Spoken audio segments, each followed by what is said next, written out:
we're both a tech business and a subscription-based business, so we're kind of in both sides of the model. And what we do is we provide our clients, of which there are about 1,000 travel clients, out of a total of 5,000 businesses, we provide them with real insight into how their customers are feeling, what their intentions are, how they're behaving. And I think that's one of the things that's really exciting. I mean, obviously the theme today is about technology centricity and how it can, I guess, enable change and improvement in the sector and for businesses outside of the sector, obviously. And I guess the one thing I would think about is not consider consumers in a traditional sense. Don't categorise them as a demographic or a gender or a social class, but think about their attitude or their behaviour or their sentiment or their intent, and then deliver personalised services to them on that basis.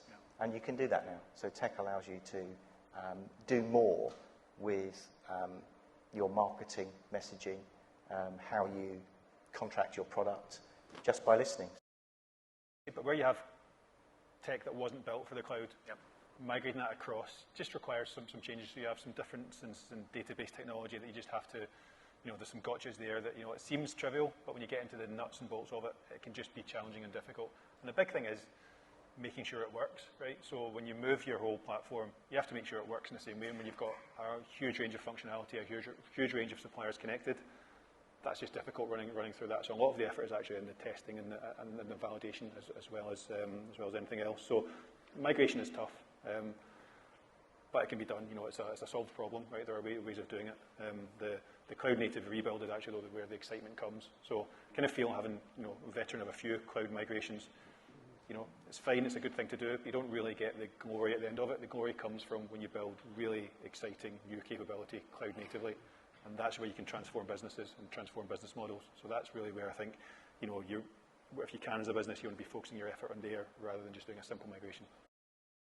I think it's an interesting challenge, and I think sometimes the default conversation is to push that back to be a customer problem. Right? So the customer wants to do things in a certain different way, and you say, well, why do they want to do that? But actually, as a tech provider, I think the solution lies with us to find a way of letting them do that. So certainly there are times when it's sensible to consolidate and just work in the same way and differentiate in your brand rather than your technology.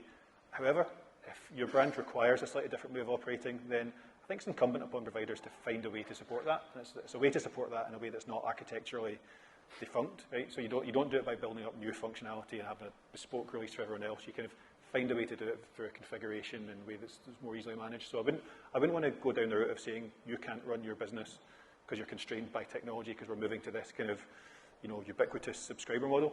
That's not the right solution. I think businesses do want to be able to differentiate, and it's incumbent upon suppliers to find the right and architecturally sensible way to let them do that.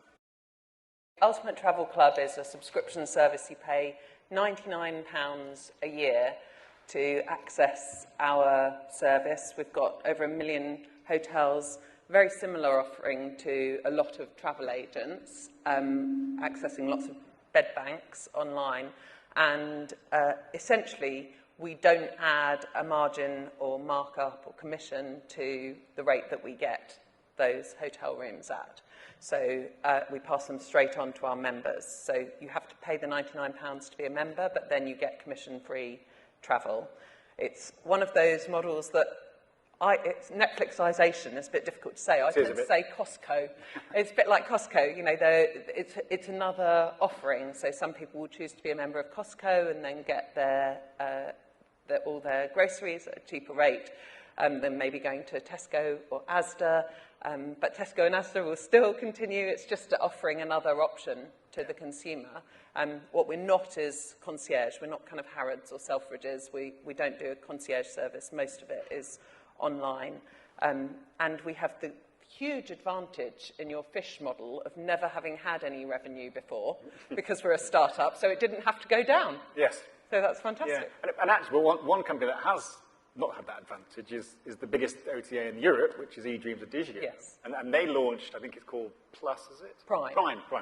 Prime, I think it was pre-pandemic, but actually they have been talking it up hugely during the pandemic, almost as like it's been the saviour of the company. Absolutely. They've been able to drive revenues, not from taking bookings, but from new members into Prime. So and that, I like that. You do? Okay. As a marketer, we're terribly contrary marketers. We want a USP until we've got one, and then we go, oh, blimey, how do you explain that to people? Yeah. And so actually having another company explaining what subscription travel looks like is quite an advantage. I mean, I'm very fond of the travel sector because I spent a long time in it, so I don't want to be overtly critical. But in the essence of your question is, are other sectors leveraging technology and listening to their customers more effectively than the travel industry? And sadly, I think yes at the moment. Not in all cases, but I'd say the fintech sector, and you made the point earlier about other entrants potentially coming into the travel sector. I agree with that. I think there's a risk.